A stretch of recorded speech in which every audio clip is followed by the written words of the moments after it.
Hello everyone, and welcome back to another looking at character creations for playtest packets. Once again, we are looking at the Black Flag playtest packet number 1, and we are going to continue on with a human heritage. Let's go ahead and jump right into this. We know exactly what we're doing. We're going to go ahead and create a new character, and we'll just call this one Elf from Black Flag. Alright, so we have our Elf from the Black Flag playtest packet going up here. And we're going to go ahead and take a look at our elf information here. Let's go ahead and get into our elf lineage traits here. So we'll have our age, not worried about the age. We're not worried about the size. They stand 5 to 6 feet and they're medium, which we already have medium here. Next is going to be our speed. Our speed is 30 and that is defaulted to 30 feet here. So we can go ahead and jump right past that. Then we also have night vision. We can see in the dark. We have basically dark vision. So we'll go ahead and give ourselves 60 feet of dark vision. And then let's take a look at the top. We also have keen senses. So we have proficiency in the perception skill, which is nice. Then we also have magic ancestry. You have advantage on saves against being charmed, and magic can't put you to sleep. So for that one, we'll have to go over here and add that to our passive. So we'll go ahead and say magic ancestry here. There we go. We have advantage on saves against being charmed, and magic can't put us to sleep. Very good. And then on top of that, we can trance as well. We go into a meditative state for 4 hours, and then after the 4 hours, we get the same effects as other people do for 8 hours of sleep. Let's move on to the human heritage options because we're going to mix and match these. So we have ourselves an elf raised with the human heritages. And with that, for the nomadic heritage and the cosmopolitan heritage, we have two options. With the nomadic one, we have resilient and traveler. And for the cosmopolitan, we have street smarts and worldly wisdom. But because I like nomadic over top of this, we're going to go and let fate decide what kind of heritage our elf is going to be here. So we're going to roll a 1d2 and see what we come up with. Oh, we've got the nomadic heritage. Okay, so our elf is going to be a nomadic heritage.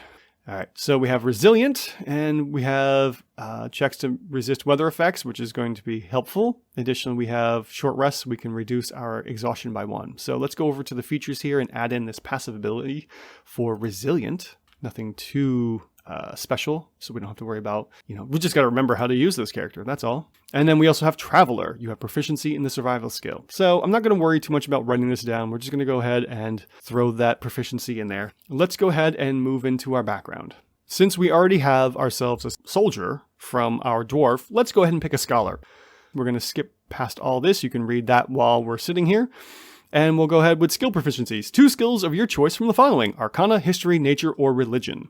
Arcana's really great compared to all the other ones because the ability to make spell scrolls. So personally, I'm going to say Arcana and definitely History because they're going to be scholars of nomadic. So we're going to go ahead and pull that one up, and also the Arcana. Now, if we were different lineages, I would say, maybe Nature or Religion, but unless we decided to end up turning this character into, more of a cleric or a priest class, then I would switch one of these skill proficiencies. But for the time being, since we don't know what our classes are going to look like from Black Flag, we'll just go with what seems to be the best for the time being, and we can come back and change this if we need to.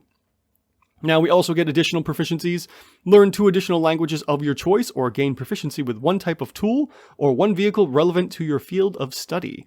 So for the time being, I'm going to say, let's go with 2 more languages, considering they're a scholar. Let's go ahead and pick Dwarvish since, these are our 3 main lineages so far. And then Halfling, we'll go with Halfling. And then for our equipment, and we will drop in a bottle of ink, a quill, a knife, which we should have. Then we also have a book of highly specific subject of your choice. So far we have book. We're just going to go with that. And then what else do we get here? Common clothes again. We don't want to be naked. And then what else do we have here? A pouch containing 10 gold pieces. So we'll go ahead and get our pouch once more. And we have 10 gold pieces to start with. And then we have our talent to choose from. As a scholar, you have spent time researching a particular academic subject. Choose a talent from the following list to represent the experience: Polyglot, School of Specialization, or Trade Skills. Now, I already know Polyglot. Polyglot is okay. So let's take a look at School Specialization. You need the ability to cast spells. So in theory, we'll be able to cast spells. We haven't got our class yet, so we don't know. But choose one of the 8 schools. Whenever you cast a spell from that school that requires you to make an attack roll, you add +1 to that roll, which is nice. You can also increase your DC from that school that requires a target to make the save. And then if you use a spellbook to cast your spell, the gold and time is cut in half. So this is really nice. It's only for one school, but you can also select this multiple times. So let's go ahead and add this in as a passive ability for our talent. Our school specialization is now edited and it looks quite nice. So let's go ahead and finish up with our adventuring motivation for this. And thanks to the power of randomness, we will go ahead and find out what our scholar's adventuring motivation is. And it's going to be a 2. Adventuring allows me to gain field experience relevant to my field of study. So we've got that out of the way. Let's go back and take a look at our stat points. Last time we went with the dice rolling system for our dwarf. Now let's try the alternate score system here of point buy. You start with 32 points to spend on your abilities. The point cost of each potential score is shown on the point buy table. As an example, a score of 12 costs 4 points. 18 is the highest you can go, and you can't have a score lower than 8. I think this is much better than the 5e system for point buy. So with this way, at least we know we can have something reasonably high. So let's say we'll go with wizard for the time being. So we have ourselves 32, and let's say we're going to pick a 16 for one stat.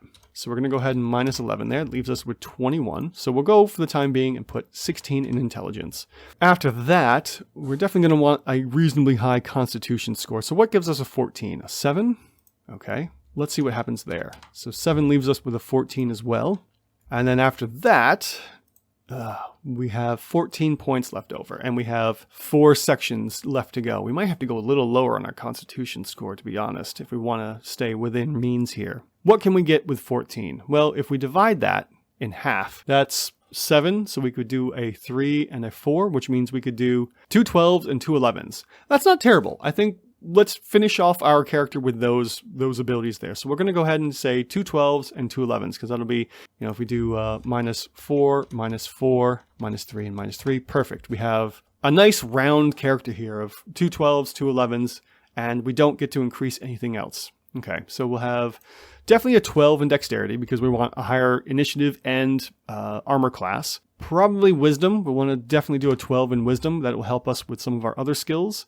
And then charisma and strength will just be 11. I believe that's it. I don't think we have anything else to worry about. I think our elf is finished. We will go ahead and end this here. We have our second character created. Our last one was the dwarf. This is our second of 3 characters for the Black Flag playtest packet. I hope you come back and join me a third time as we make the human in the dwarf heritage. And we'll be using the last system there of the standard array. Thank you so much for watching, and as always, links are in the description if you like what you're watching here. Leave some comments, let me know what you think you would have done differently, and suggest any other tabletop games you'd like to see characters created for as well. We can go through those processes and figure out how to create ourselves some characters for different systems. Thanks so much for stopping by and watching this video, and see you next time.